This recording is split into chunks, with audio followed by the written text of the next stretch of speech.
కాకరకాయ కారం పొడి కేజీ, కాకరకాయ 2 కప్పులు కరివేపాకు తీసుకుంటున్నానండి. కాకరకాయ గీరి కడుక్కొని ముక్కలు కోసుకుని పక్కన పెట్టుకుందాం. 10 వెల్లుల్లిపాయ రెబ్బలు, 2 చెంచాల కారం, 1 చెంచా జీలకర్ర వేసి బాగా దంపుకొని వేయించిన 100 గ్రాముల పల్లీల పొడి కూడా వేసి మొత్తం కలిపి పక్కన పెట్టుకుందాం. 1 లీటర్ ఆయిల్ పోసుకుని కాకరకాయ కరివేపాకు 2 బ్రౌన్ కలర్ వచ్చే వరకు వేయించుకోవాలి. అస్సలు మాడిపోకూడదండి, బ్రౌన్ కలర్ వచ్చే వరకు బాగా వేయించుకోవాలి.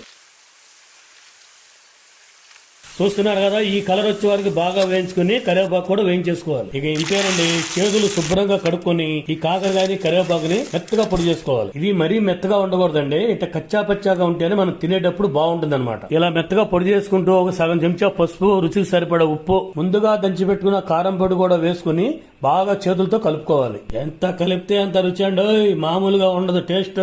ఇదంతా ఒక గిన్నెలోకి తీసుకొని వేడి వేడి అన్నంలో 1 ముద్ద కలుపుకొని తింటే అబ్బా స్వర్గమే. ఏం టేస్ట్ రా.